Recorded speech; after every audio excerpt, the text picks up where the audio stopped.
Good evening. Welcome back to another episode of Knockout Analysis presented by Cronio Media.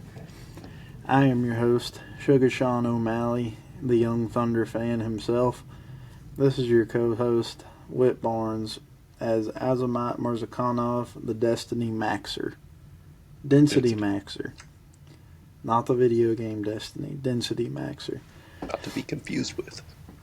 Not to be confused with Destiny, the video game. A game that I never once in my gaming career have touched, by the way. But I'm your host, Cron, co-host Whit. We have a pay-per-view card to preview. We have UFC 316, Merab Dvalishvili versus Sean O'Malley, number 2. So, we have had last week's events of the fighting were not great. That was one of the reasons why people don't like the Apex right there. The fights they did have were not very entertaining, and I've never seen a fight with the main event get canceled like that.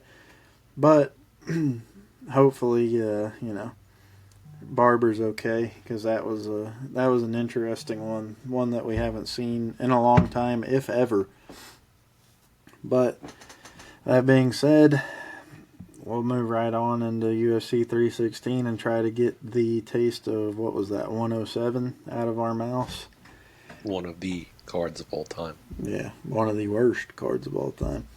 It existed. That's it. So, we'll move right on to this one. One of the fighters, not one of the fights, but one of the fighters that was supposed to be on that card, Markel Medeiros, will be facing Mark Chwinski, I guess is how you say his name. This fight, I believe, is one that they just threw together at the beginning of the week here. We got Chwinski coming out of Anthony Pettis FC, I believe is the fighting promotion that he fought out of. So he's undefeated in his career, nicknamed himself the Shark. Neither ESPN or UFC has a picture for him, so I guess we'll see what he looks like and get a face reveal in the press conferences. But it's not that important to me. Markel Medeiros, we talked about him a little bit in the last one because he was supposed to fight in the Apex last week. He decided he was too good for the Apex, and now he will be fighting UFC 316. Again, this is a guy that has fought our good friend Tracy Reeder, knocked him out in the 3rd round, but Tracy took him 3 rounds very early in his UFC or MMA career. So, pretty impressive to get 3 rounds with a guy who's now undefeated in the UFC, and I predict that he will be still undefeated, and I think he gets a finish in this one. I think he might get his first UFC finish via submission. Yeah, man, I mean, Dirk Nowitzki, Troy Tulowitzki, Mark Chwinski. And just fortunately for Mark Chwinski, this isn't basketball because I think his head's going to get dribbled off the canvas. Excuse me. I never knew that Anthony Pettis had a fighting promotion, and Mark Chwinski is a 2-time champion in it, so shout out to him. But this is the Ultimate Fighting Championship. Markel Medeiros, I will say something that's concerning about him is he did pull out of last week's fight. Don't know for what reason. If it's a serious medical reason. If it was, I don't think he'd be turning around this quick, but it's something to consider if you're going to take money out of your pocket and place it on him. Minus 220.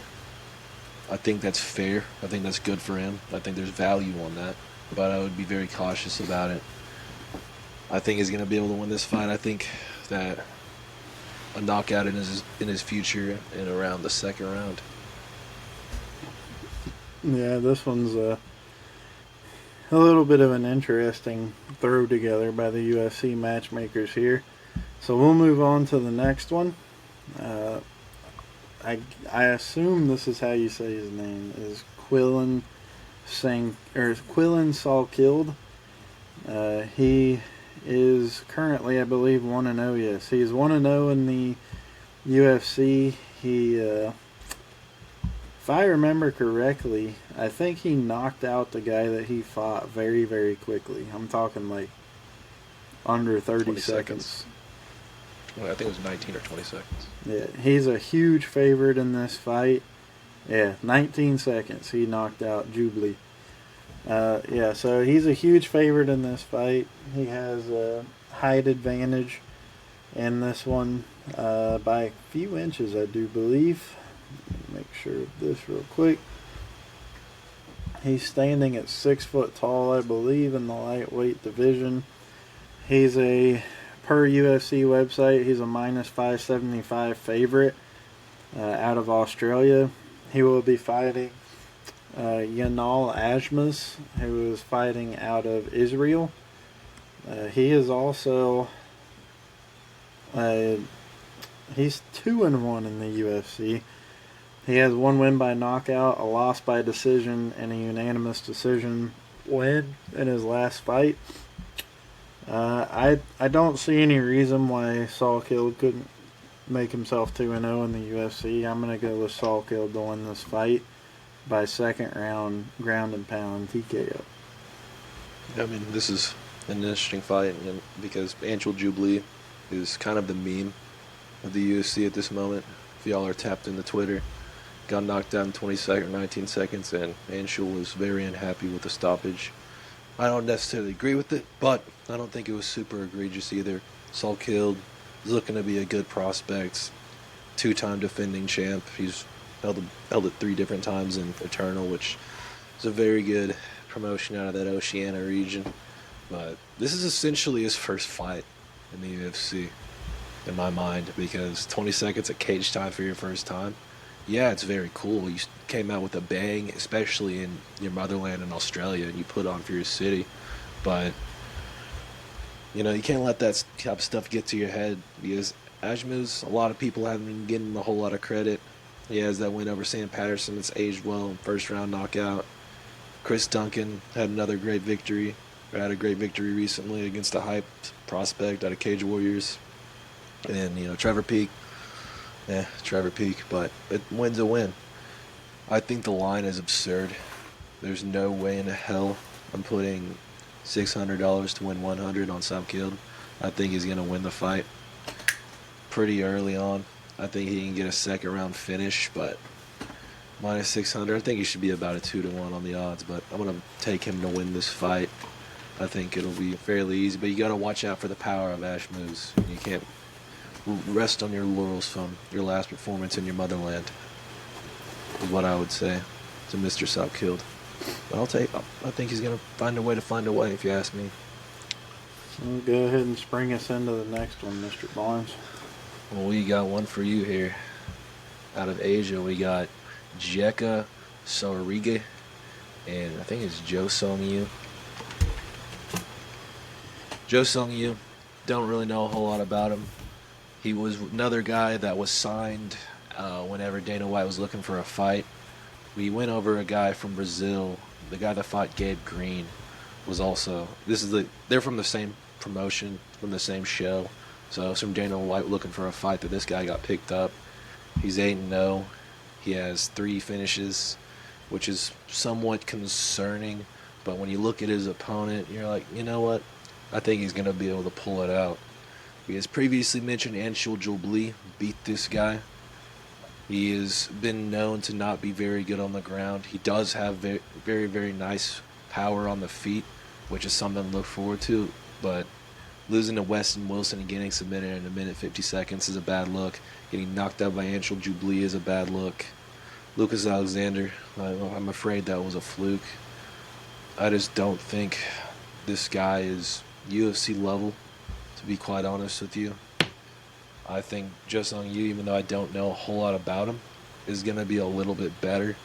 And once again, I'm going to say it's the second fight in a row, these odds are nuts, especially because we don't know a lot about Joe Song-Yu and his level of competition.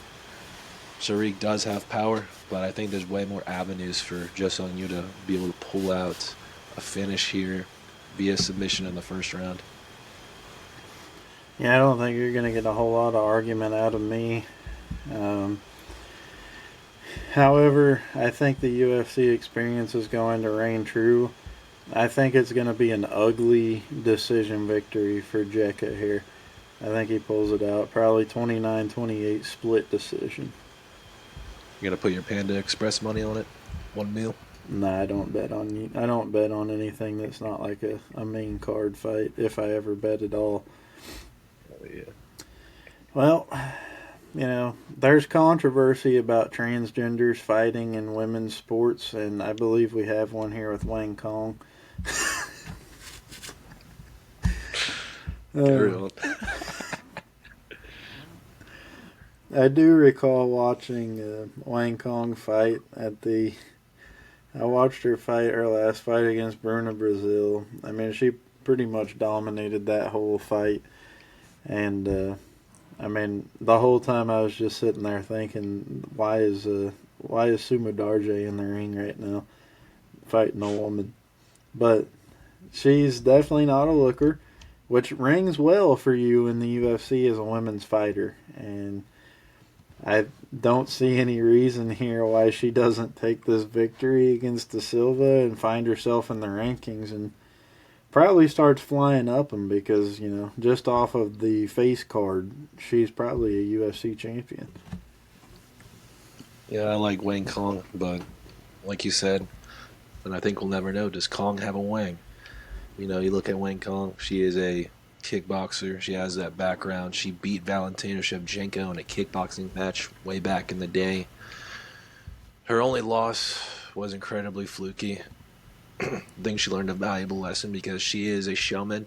She shows up to face paint at the walkouts, and she talks a mad amount of shit to everybody she fights. And she was on her way to winning the second round, and she was emoting, and she got hit in the face, and she got armbarred. So I think she's learned from her early defeat. She had a good performance against Bruna Brazil, wrestled, looked very good. And Irene Da Silva, she's just been kind of a journeyman of sorts. She's been in the rankings. She's been kind of win one, lose two, win two. She can't really beat anybody above her. And I think the UFC, with the showmanship that Wang Cong has, and the combat sports acumen that she has possessed through kickboxing, I think they do want to push her up the rankings, and I think this is a fight that she can win wherever it goes based off her last performance on the ground. But yeah, the odds, don't bet on women's MMA. I'll leave it at that. But I'm going to take Wang Cong to win this fight. Yeah. So that concludes the early prelims. We got the 4-fight early prelim card. Now we'll move on to the 4-fight prelim card. Starting with another guy who was supposed to fight last week. Had his opponent not lost a battle against Casper. Andreas Gustafsson fighting Chaos Williams. So a different matchup for him than what he was supposed to have. Because again, Travin Giles lacks the motor skills to walk up and down stairs, according to his camp. So we got Chaos Williams, 15-4 record coming into this one. They call him the Ox Fighter, or maybe no one calls him that, and he just calls himself that. He lost his last fight in February of this year to Gabriel Bonfim via submission in the second round, very close to the end of the second round. So he's 2-1 in his last 3 fights, whereas we got, again, like we said last week with Gustafsson, wild card coming in off of his UFC debut. He's, I believe, a Contender Series alum, as the last time he fought was on the Contender Series. I don't have much change, man. I'm still going to pick Gustafsson to win this fight, and I think he's still going to win it by knockout, and I think he's going to give himself a jolt to his UFC career. And I would deeply appreciate if he did, because Gustafsson, I just went and looked it up on Tapology, since the beginning of this year. Get this corn out of my face. But since the beginning of this year, he's had 3 different fights canceled. He had one in January canceled. He had 2 on the same day canceled. His initial opponent for the cursed UFC Vegas 107, another opponent that said he would fight him, couldn't get cleared for the event. So that fight was canceled. They bring up Trevin Giles, and he falls down some fucking stairs. Don't really know what happened there. In that event, there's just a lot of pullouts, and I hope these two fighters that are brought into this card do not bring any of the bad voodoo that the Apex seems to impose upon the fans of the sport. But Andreas Gustafsson, he really likes to go out there and leave it all on the table. He's kind of a brawler of sorts. He's a good grappler too, but he's a brawler. He's going to pressure quite a bit, especially in his Contender Series fight. He did that quite a bit. But Chaos Williams, man, I don't know if that's the best guy to do that against, because Chaos Williams does have a lot of power coming back. I've been on the fence with this fight for the past 48 hours. I've gone back and forth because I really want Gustafsson to win, because damn it, this guy should win a fight. But I gotta take into account the fact that he cut and made weight last week, and he's gonna have to do it again this week. I think that's a lot on the body, a lot on the mind. I think Chaos Williams is gonna be a lot more fresh. He's gonna be a lot less frustrated because he hasn't had as many opponents pull out.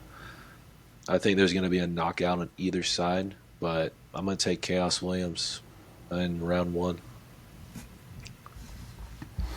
That's crazy work.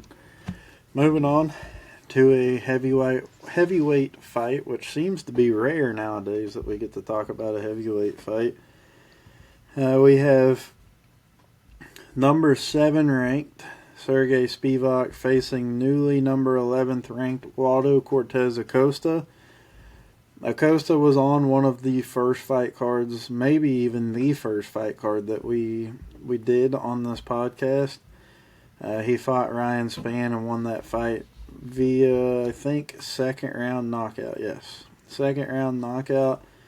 Ryan Spann constantly bitched the entire fight, trying to get penalties called on Cortez Acosta, because he realized very quickly that he wasn't going to win, and Ryan Spann's a bitch, so I don't really know what else to tell you.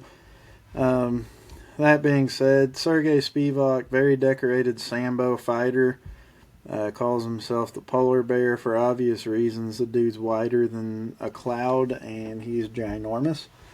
17-5 record for him. Lost his last fight via first-round knockout to the athletic freak Almeida. Submitted Tibera in 1 minute and 44 seconds. Got knocked out by Cyril Gain. Submitted Derek Lewis. And then before that, he beat Sakai and he also beat Greg Hardy, which take that for what you will. So, I mean, he's definitely got an impressive record. He's fought many high-level competition people in the heavyweight division. Waldez Cortez Acosta has insane power in those punches. So I think the key to success for Spivak is to get this fight on the ground. If he can get it on the ground, his Sambo will take over, and he probably wins this fight by first-round submission. But if Cortez Acosta is able to defend the takedowns and stay on the feet, I think he probably wins this fight by second-round knockout. So I'm kind of 50-50, but if I had to choose the way that I think it's going to go, I think that... I mean, I said it earlier that I think that Cortez Acosta is going to win. I want him to win, but if I had to pick the way that I think and realistically see it going, I think he loses by first-round submission, and Spivak wins. I mean, that's about the exact way I have it as far as predicting it. Just more to add. Sergey Spivak, he's one of those guys that I don't think he beats anybody above him, but I think he beats damn near everybody below him. I think Derek Lewis might be able to flew something out. We'll see what Taliesin Teixeira is made of here in a few weeks. But, he's kind of just this gatekeeper to elite competition at this point. Him and Tibera are both. And speaking of Tibera, you don't just fluke sub Marcin Tibera. That's something that you have to gain from having years of experience and having very high-level grappling. Cortez Acosta, very good boxing background out of the Dominican Republic. Doesn't have a whole lot of finishes, though, which is concerning. Ryan Spann, for whatever reason, which we talked about his fight IQ on that podcast, not the highest. For whatever reason, he abandoned the leg kick after it was very effective for him in the first round, and then he gassed, and Cortez Acosta said, "Hey, man, you're getting knocked out. You're crying about the fouls. I'm here to throw punches, and you're here to complain." So he locked in and got it done. Ryan Spann did not have the lighter man skill that I expected him to. But Sergey Spivak, very decorated Sambo fighter, like Kron said. Very solid everywhere. Kind of sloppy on the feet, but I don't know if he's going to get knocked out by Cortez Acosta unless he makes a mistake. I think he will get Cortez Acosta to the ground. He hasn't fought a whole lot of grapplers early on. He fought Rebelis to Spain. He fought Old Arlovsky, some jobbers at the beginning of his career as well. And Ryan Spann isn't a very high-level wrestler either. Sergey Spivak is going to be a much higher acumen in that level of the fight of this mixed martial arts bout, and I think he's going to get the first round sub as well. But at the end of the day, it's heavyweight fighting. You never know, but that's what I like today. I mean, there's not, and when it comes to heavyweight wrestling, there's not a whole lot of people better when you think about wrestling than Spivak. I mean, Curtis Blades, Division II wrestler, I believe, or JUCO national champion, one of the two. I still think that Spivak's a better wrestler than him. I mean, you got people like Thomas the Train Peterson who come out of good wrestling schools in D1, and he showcased pretty well his last fight how dominant he can be on the ground. But these Sambo fighters, man, they're different, and their wrestling is on different levels than anything that the American wrestlers can comprehend. So hopefully we get a good fight, but I don't see that fight making it the distance no matter which way it goes. So we'll move on now. And I'm going to let Whit do this one for obvious reasons. I mean, we got Azamat Murzakanov, one of my personal favorite fighters to watch. Very unique build for the light heavyweight division at 5'10", 5'11". He is an absolute anomaly, truthfully, because there's not a lot of guys that do that. It's a much different division, a lot taller and leaner guys like Brennison Ribeiro across from him, who had the defining moment of his career in his last fight, which we spoke on. He's nobody picked him to beat Dr. Nurgaje. Nurgaje came in a little bit overweight on the scales, and he does this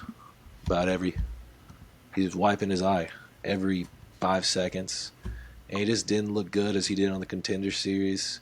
Brennison Ribeiro took advantage of him, and he got a very interesting Kimura, and shocked me, shocked a lot of people, and that might just have kept him in the UFC after the Kyle Mikado win. He's on a little bit of a win streak, but I don't really know if I love this fight for him. This is a major jump in competition from the fighters he's been facing. Azamat Murzakanov, I think he just wanted to fight somebody at this point, because let me remember back, he was supposed to fight Nikita Krylov at the end of last year. That fight gets taken off the card. I believe that was UFC 309. He was supposed to fight Johnny Walker on another occasion earlier this year. Johnny Walker pulls out in gust of wind, chinned him in sparring, and then he's supposed to fight him on this card. Now Johnny Walker has been sent to China to be executed by Zhang Mingyang. So on live TV, he was like, you know what? I'm 36.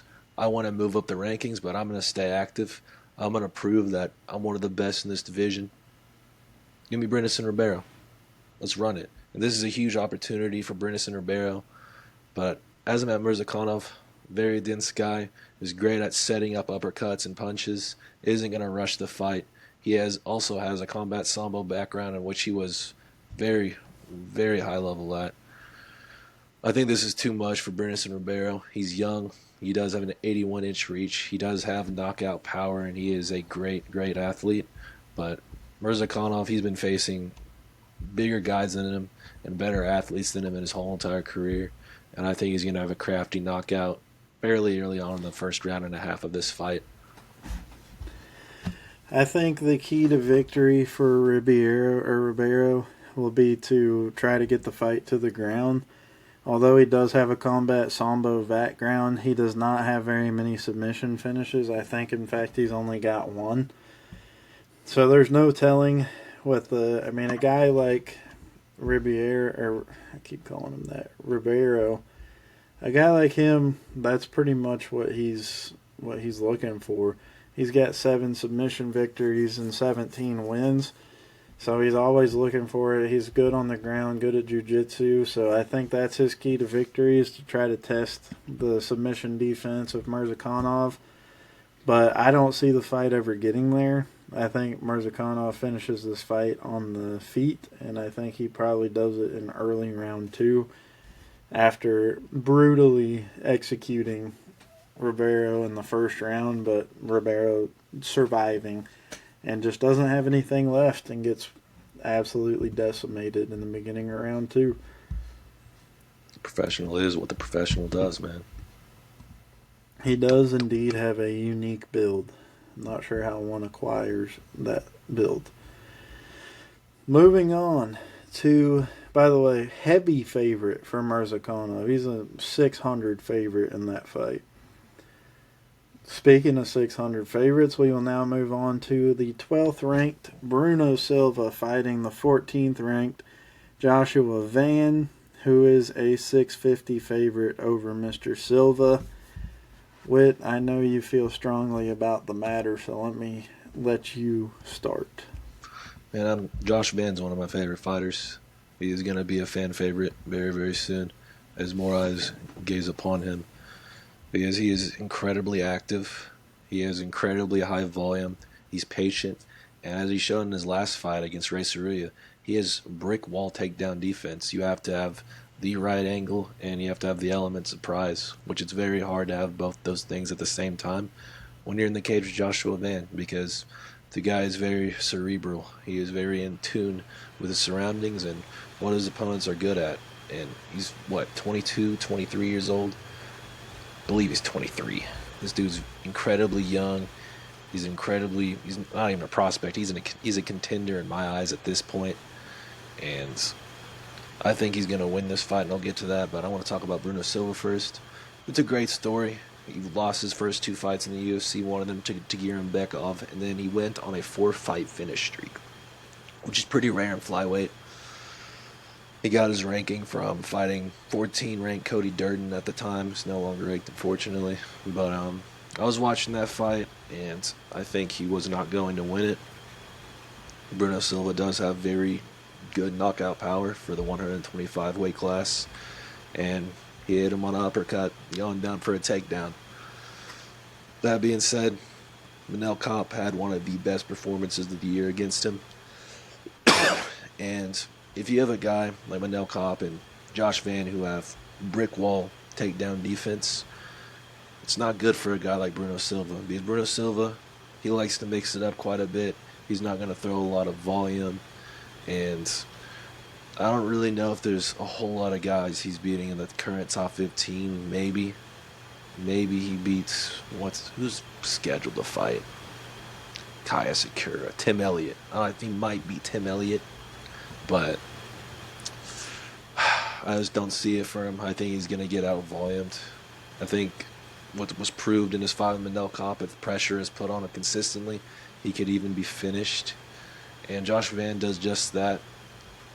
He usually marinates into his fights, Josh Van do, so I could see a late finish about the 3rd round, or he's going to win a 30-27 decision, one of the two. What you got, Kron? I'm leaning towards the 30-27 decision. I don't see a finish in the fight, but I do agree with what you said. Silva, he's just a cool story. I wouldn't necessarily call him the 12th ranked fighter in the division. So I think Joshua Van wins this fight, and I think he makes it look pretty easy. Oh, man. Oh, no. Here we are finished with the prelims. Now we move into a banger 5-fight main card, and we'll start it off with Vicente Leque fighting my good friend, Kevin the Trailblazer Holland.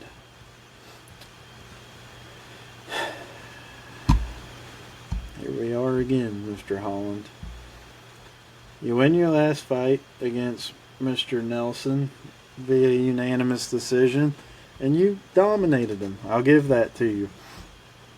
But it doesn't change the fact that you're a quitter. It doesn't change the fact that you have no heart. It doesn't change the fact that all you want to do is collect paychecks. And it doesn't change the fact that you say your fight style is Kung Fu, and that's the bitchest thing I've ever heard. So what we're going to do now is we're going to go once again down the Kevin Holland non-hype train. And we're going to talk about the favorite in this matchup, Kevin Holland. Beat Gunnar Nelson. Get submitted by Rainer de Ritter. I believe that was a pay-per-view card. I believe you were on the pay-per-view, and I believe you got submitted in the first round. You lose your fight to Roman Dolidze. You quit on the stool. You beat Olajayshik by submission. Cool. You lose to Michael Page. You lose to Jack Della Maddalena. The Maddalena fight looks a lot better now because he's a champion. So I can't really fault you there. But before that, you lose to Wonderboy Thompson by knockout. I think you probably quit that fight too because it says you got knocked out with 5 minutes. So you probably quit that one too, you fucking quitter. And you lost to Khamzat Chimaev. You're not impressive. You're a check collector. And you disgust me. And you annoy me every time I see it. I want to like you. I really do. Because you fight a lot of people that I don't like. If you fight Bilal Muhammad like I'm being told, is that you said something about that, right? They're beefing, but unless Kevin Holland's able to string off some wins, I don't think that he's going to. I mean, you fight Bilal Muhammad, I'll probably buy Kevin Holland merch. But until that moment, you're my opposition. I don't like you very much, and I still would fight you, even though you're a kung fu guy. Well, Mr. Vincent LeCue here. Yes, I know it's Vincente, but I've been saying Vincent for so long that I'm just going to fucking keep him going. You, my friend, are on a little bit of a streak, if you will. You're a 1-win, 1-loss streak right now. You lost to Buckley, who's fighting for a title eliminator right now. You submitted someone in 52 seconds. You beat someone by unanimous decision. You lost again by knockout. You lost to Bilal Muhammad by unanimous decision. And then you beat Michael Chiesa by submission in the first round. I mean, I see this fight being ended. And, you know, I really, really dislike Kevin Holland. And I really, really don't know much about Vincente LeCue. But my hate for Kevin Holland runs so deep and so strong that I'm going to pick Kevin Holland to win this fight by armbar in the second round. Yeah, man. I mean, this is an very interesting, very, very interesting fight here. Because Sensei Luque he's one of those guys where he was in the top 10 in welterweight for some time. And he had some head injury where he had a brain bleed. He had to get surgery. And they didn't know if he was ever going to fight again or if he could. Because the guy's been quite a bit of wars. And nobody really picked him to win his last fight. He ended up being the underdog against Garemba, who he finished very, very swiftly with a Darce. But, dude, holy shit. Alright, I'm just going to say this right now. If y'all are taking Kevin Holland at minus 280 odds, call the number. It's not a wise decision. It's not a wise move. Call 1-800-GAMBLING and get some help today. Have y'all been paying attention? Have y'all been paying attention? I don't think y'all have. Because if you look at his records here, in his last 5 pay-per-views, which he's been on 5 pay-per-views, out of his last 5 ones, he is 1-4. And I know he was a favorite in at least 2 of those. He was a favorite against Dolidze, and he was a favorite against Rainer de Ritter. And he shat the bed in both of them. So it's hard for me to just sit here with confidence and say Kevin Holland's going to win. Granted, He is a welterweight. He looked pretty good against Gunnar Nelson. He's always going to have a very big reach advantage. He's always going to have the size advantage at this weight class, especially. But Vicente Luque, can he turn back the clock one more time? I think not. I think that Kevin Holland is going to. I think he's going to pull a rabbit out of the hat for the pay-per-view because his last fight that he won wasn't a pay-per-view. It was a fight night in London. But I think he's going to be able to actually put on for the pay-per-view crowd and the people that have bet money on him to get him to a minus 280. Don't bet on that. Because as far as I'm concerned, get some help. Kevin Holland could very easily get Darced in the first round and face the same fate of Garimbo. But as long as he can stay to the outside, avoid getting taken down, which I don't think Luque's high enough level to just sit on him and ground and pound him. I don't think he's heavy enough either. I think Kevin Holland's going to stand on the outside. He's going to tit for tat him. He's going to throw some body kicks, throw some long jabs, long straights, come close to finishing him a time or two, but I think he's going to get about a 30-27. I see a decision for this one. I do not have it in me to take this next one from you, Mr. Barnes. This has got Whit Barnes written all over it. So I'm going to hang back and take myself a little siesta while he goes off. I used to pray for times like this, man. This is one of my most anticipated fights of the year for a multitude of reasons. Whenever this card was first announced, it was Mario Batista and Chito Vera. And Mario Batista is essentially a mixed martial arts national terrorist. There are a few people that are going around and like trying to change that narrative, saying, "Well, he's actually an entertaining fighter, and what he did beat." No, it's incredibly bitch made how he beat Aldo, and this is a violent sport. This is a combat sport. This isn't fucking My Little Pony. We're not hugging each other in a circle and holding hands, and that's what he did.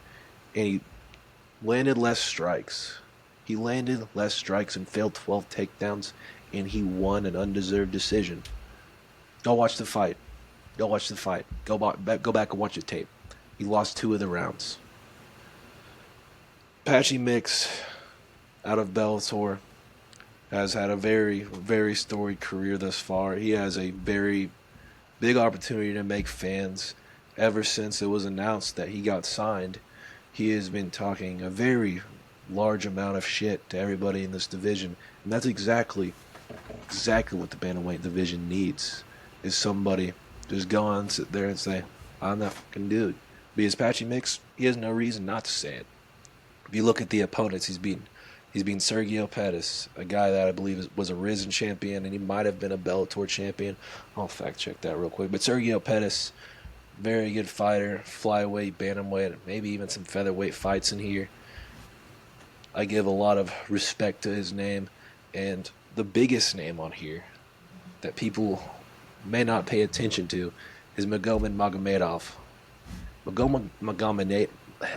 Magomedov is trained by Khabib.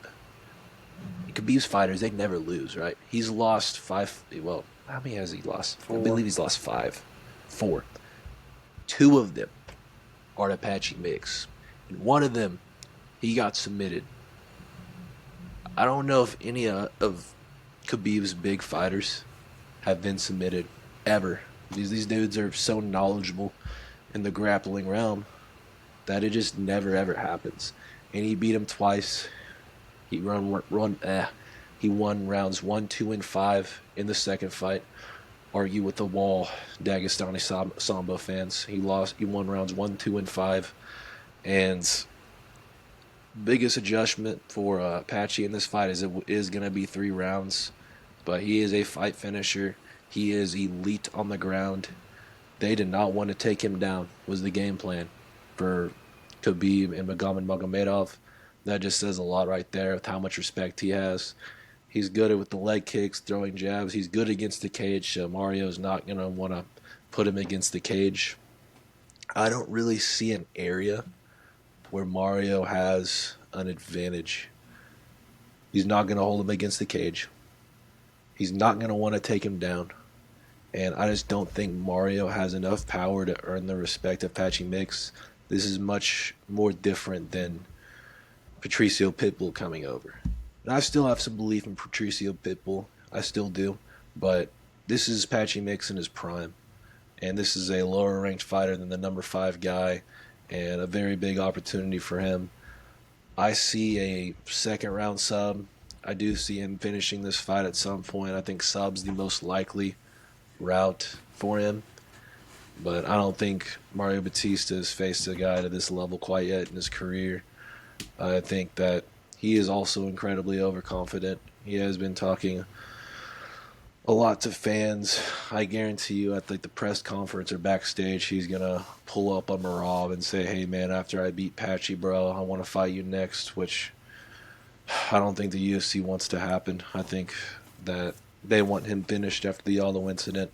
The fans want him finished after the auto incident. And if Patchy Mix delivers like I think he does, I think he will rise to superstardom quite quickly, and he may be next for Sean O'Malley or Marab for the title. Yeah, I don't like Mario Bautista. I don't need to spend too much more time on it because you just hit the nail on the head. Patchy Mix has 13 submissions and 2 knockouts in his career. He's never been finished. His only loss was by decision, and it was a championship fight in the Bellator. So I see no reason why that record doesn't go from 20-1 to 21-1, and I think he wins it by knockout. Moving on now. We have a fight that we have previously talked about. I do not recall on which card it was. I think it may have been the London card, but this... That was Mexico. It was Mexico. Because Joe Pyfer went off on Mexico. Yeah, so we got Joe Pyfer, Body Bags Pyfer, facing off against Kelvin Gastelum. Again, this was a fight that was supposed to happen on one of the previous cards that we talked about. It did not happen. So here we are. We get it on a pay-per-view card. I believe this will be what the kids nowadays refer to as a banger. Gastelum 2-1 in his last 3 fights. Only loss in the last 3 coming by submission to Sean Brady, who is the number 1 ranked contender in the division. So nothing to be ashamed of in that regard. Body Bags Pyfer, 13-3 records. Body Bag is known for doing exactly what his nickname is, putting people in body bags and just laying them out. This should be an exciting fight. I've been pretty good at predicting fight of the night potential. I think this one might be the one that gets it. But I do not see it making it the distance. I think Joe Pyfer wins this fight by a late second round knockout. I mean, I think it goes one of 2 ways. Either these fools trade in the pocket and we have an absolute slobber knocker, or Joe Pyfer, a guy who is teammates with Sean Brady. Sean Brady will probably tell him, hey man, you can exploit this guy on the ground. This is how you do it. Because Sean Brady did very much that. But does Joe Pyfer want to be the guy to crack the chin of Kevin the Refrigerator Gastelum? Because this guy is 5'9", one of those density maxers, but kind of in the wrong way. He could have fought at 170, been probably a much better fighter. His frame would have been a lot more ideal for a smaller weight class, but here we are against Joseph Pyfer. I have to pick somebody to win this fight. I'm going to stay with my initial pick that I had back in the Mexico card. I'm going to take Joe Pyfer. The odds are kind of They're about the same as they were. But I think Joe Pyfer, I think he might get a sub. I think he might get a sub in the second. Why not? But I would love to see these guys trade in the pocket because I know it has that kind of potential. I know Kelvin has some great boxing. Joe Pyfer has some very, very nice power. But he may just want to take the path of least resistance in order to build himself back up to a situation where he can be ranked. So I'll take Pfeiffer. I think he's going to get a sub. I don't think he has a whole lot at this point in his career. He has 3 of them. How many? 1 in the UFC. I could see him getting the second one here. And after his disgusting win over Barrio, I think that he's going to play it safe. He's going to get another finish, and he might just get another shot against somebody in the bottom 5 of the middleweight division. It's getting out of control with it. Out of control. Dagnab. It's a shame that I have to mention twice transgender athletes in the UFC in one podcast episode, because we have now stumbled upon Juliana Pena, who is a 525 underdog against Kayla Harrison, who's definitely named Caleb Harrison at birth. I do not care. You cannot convince me otherwise. She has more muscle on her person than Arnold did when he won Mr. Universe. So, that being said, she is I believe ESPN has her as a 800, and I think UFC has her as a 750 favorite. I mean, it's insane. She's only had 2 UFC fights. She beat Holly Holm by submission, and she won unanimously against Vieira. I mean, Pena, she's very hot and cold. She won the ever so famous fight against Nunez, submitted her.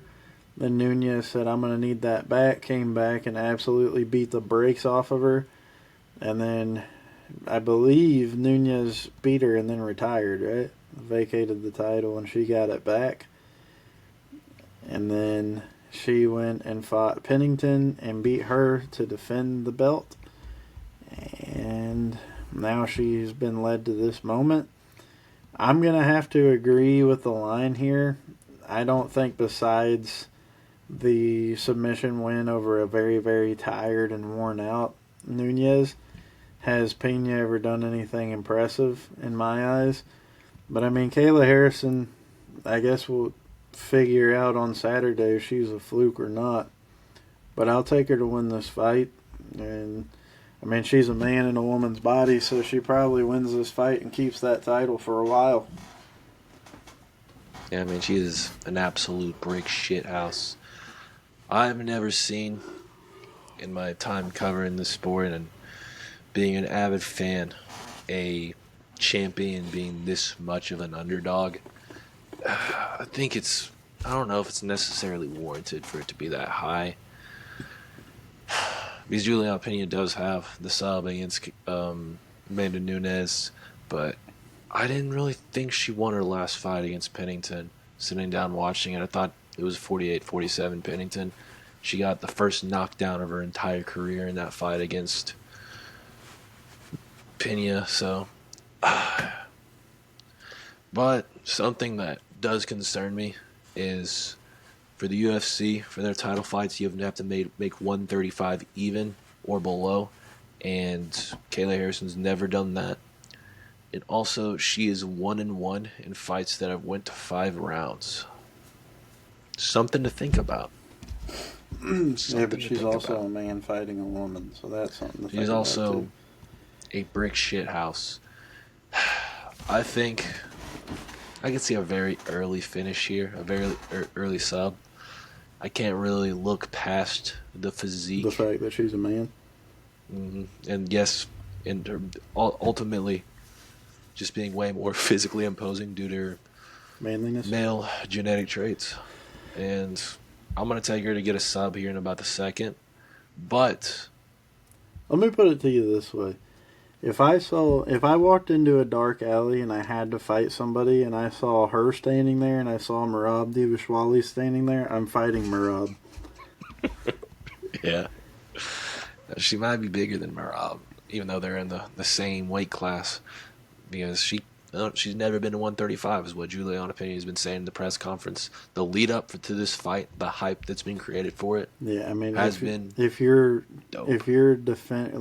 only defense against her is nothing other than, well, she's never made this weight, you already know that you're going to lose the fight. You're just hoping that you don't by some kind of default.